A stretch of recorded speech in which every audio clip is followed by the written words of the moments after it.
8月26日水曜日マーケットの最新アップデートを行っていきます。まず日経平均の現物チャートとなりますが、こちらはですね、4時間足ベースで見たこういったですね、高値安値切り下げの、下落の値動き、こちらをですね、否定してくる形となりました。直近のですね、下落の戻り高値、66,460円。こちらもですね、切り上げることに成功していますし、66,360円超えれば超えるほどですね、売り圧力が強いってお話しさせていただいたんですけれども、一度ですね、上髭で落ちてきた後もしっかりとですね、買いがそれでも入り続けるという状況になっていますので、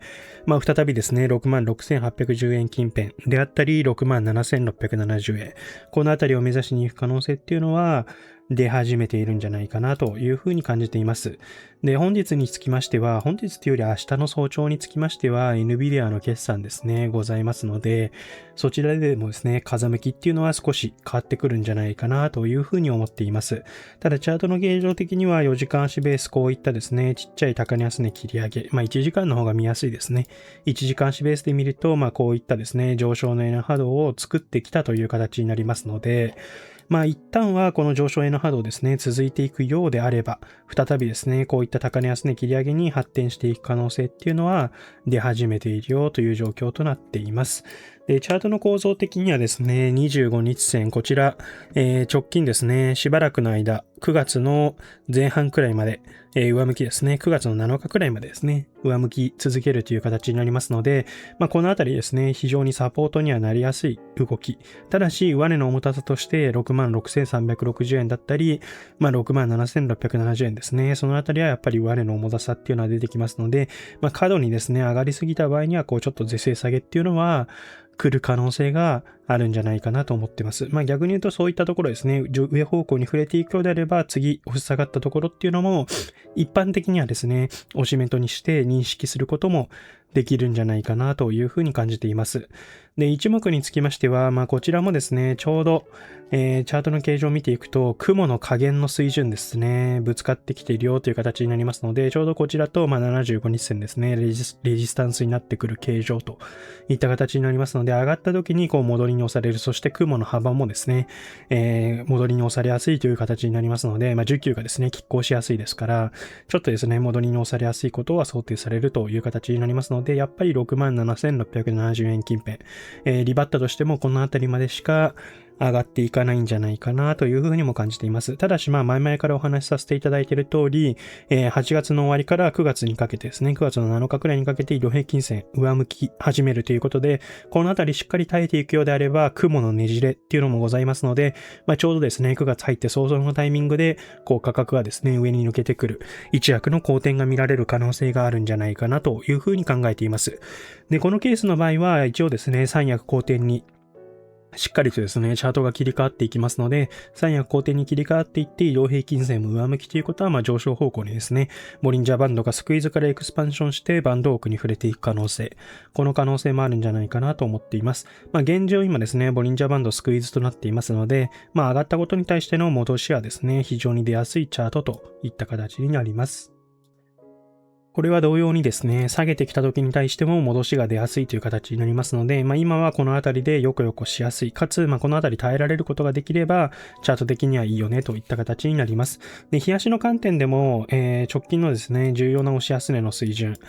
こちらですね、64,680円、こちらちょっと一瞬ですね、割り込んできた形にはなっているんですけれども、しっかりと4時間足ベースですね、1時間足ベースでね、高値安値切り上げ、起こっていますから、1時間足ベースではひとまずですね、ここの価格帯が今は底打ちですね、見せてくれているという形になりますので、ここからですね、64,610円。ここをですね、大きく割るような動きっていうのは考えにくいという形になっています。ただもちろんチャートがですね、NVIDIA の決算と踏まえて崩れていくようであれば、トレンドが崩れてですね、転換していくようであれば、もちろんここの安値もあってくる可能性っていうのは出てくるんじゃないかなと思います。今の段階では一旦ですね、昨日 RSI、ダイバージェンスですね、強気のダイバージェンスが起こったように、若干ですけどね、強気に、相場がですね、移行し始めているんじゃないかなというふうに感じています。価格がですね、このように下がっていることに対して、しっかりとですね、RSI 切り上がっていくという形状で、強気のダイバージェンス見られていましたから、ちょっと反転ですね、し始めているんじゃないかなと思っています。で、オシレーターの観点では4時間足ですね、昨日の段階、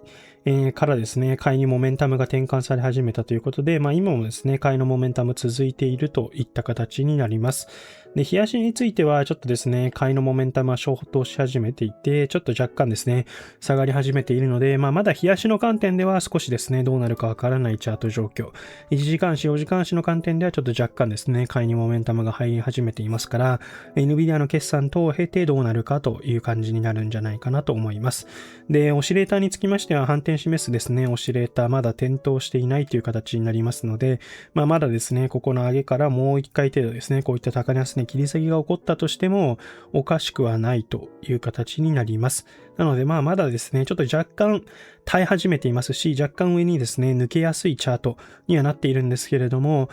少しですね、オシレーター等考えると、まだですね、油断はできないのかなというふうにも考えています。で、週足チャートもですね、見ていきますと、週足もですね、ボリンジャーバンド完全にスクイーズ気味となっていまして、こちらはですね、週足のモメンタムは若干弱めという形になっていまして、9月の7日以降ですね、若干切り下がっていく形状となりますので、週足ベースでだんだん垂れ下がってくるという形になりますので、日足の観点では上向きだから下がってからですね、上方向へのサポートっていうのが見られるんですけれども、週足ベース、この67000円近辺から戻りにですね、押されやすいチャート構造となっている。その動きは9月7日以降に顕著になってくるので、日足の観点でぐんぐんですね、NVIDIA の計算等も問題なくて、ボリンジャーバンドですね、エクスパンションして上昇方向に触れていく値動きになってくると、週足チャートもだいぶですね、良くなってくるんですけれども、今の段階では週足チャートだいぶ切り下がっていきますから、そのあたりを考えると、ちょっとですね、週足の観点ではもう少しもやもやしたり、ちょっとですね、下げの圧力、戻りの圧力っていうのがどうしても生じやすいチャートという形になっています。なので結論ですね、お話しさせていただくと今までのようにですね、こうやって週足ベースでも移動平均線上向きでしっかりとですね、上昇方向に、バンドを多くしながらぐんぐん伸びていく。試合。そういった試合ではなくて、どちらかというとですね、上がったとしても戻りに押されて、かつボリンジャーバンドをスクイーズしているので、極めてよく起こしやすいチャート状況という形になっています。テラドローンにつきましては、材料が出てですね、7月22日の戻り高値も超えてきたという形、かつ本日ですね、ストップ高をつけたという感じになっています。で、チャートの形状的にはですね、こういったちっちゃいですね、上昇のこのN波動で高値安値切り上げ行われていますし、ここのですね、上昇N波動、フラクタルとしてですね、見たときにはこういったですね、大きい上昇N波動の動きっていうのを見せているという形になります。なので今後はですね、このもっと大きいですね、上昇N波動を築けるかどうかっていうのが一つですね、注目ポイントになってくるといった形になります。なので一旦はこのですね、チャートの形考えてもですね、ギャップアップ大きくつけて窓も開いているという状況になりますので、もしですね、明日以降押し下がるような動きっていうのが来た場合に、これだけですね、今日多くの買いが入っていますから、ちょっとですね、下がり始めると崩れ出す可能性っていうのはリスクとして考えないといけないという形になっています。で、日足のチャート状況ですね、見ていきますと、日足のですね、ボリンジャーバンド、こちらですね、見ていきますと、直近ですね、ちょっとボリンジャーバンド、スクイーズ気味の状態から、若干ですね、エクスパンション方向を触れてきたという形になっていますので、基本的にはですね、押し下がったとしても、もう一回ですね、バンドサポート見られやすいのかなというふうには感じています。で、直近のですね、値動きの部分、で見ていきますと、この4時間足のですね、ボリンジャーバンド、こちらがちょっと3シグマをですね、超えるような上昇となっていまして、過去ですね、テラドローンについては、この3シグマあたりですね、超えてくると、ちょっとですね、嫌な動きをすることが多かったりします。ずっとですね、上髭もつけていますし、このあたりですね、上昇しているところも、4時間足スペースで見た、この3シグマ超え、この水準はちょっと危険水域だったりします。で、今回についても、ちょっとですね、4時間足ペースで3シグマ近辺に近いところまで上昇しているという形になりますので、少しですね、やや注意は必要なのかなというふうにも感じ始めているという形になります。で、日足については非常にですね、モメンタム強めという形になってますし、アレンもですね、ゴールデンクロスしたタイミングからしっかりとですね、上昇方向してきているという形になりますので、テクニカル通りにですね、しっかり推移しているという形にはなります。かつですね、22日の戻り高値も超えてきていますので、一旦はですね、再び押し下がったところでもう一回ですね、上昇への波動を築ける可能性の方が高いよねというふうに判断しています。なので、基本的にはですね、この上昇への波動の戻り高値となった水準、かつですね、直近何度も上髭つけていて、そちらをブレイクした価格帯、14,390円。このあたりはですね、非常にサポートとして変わりやすいんじゃないかなっていうことが想定できるという形になります。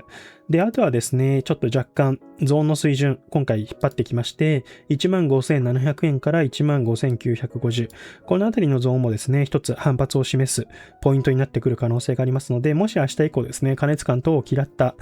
警戒売り等、あとは地合いの悪化等ですよね。もし NVIDIA の決算等で、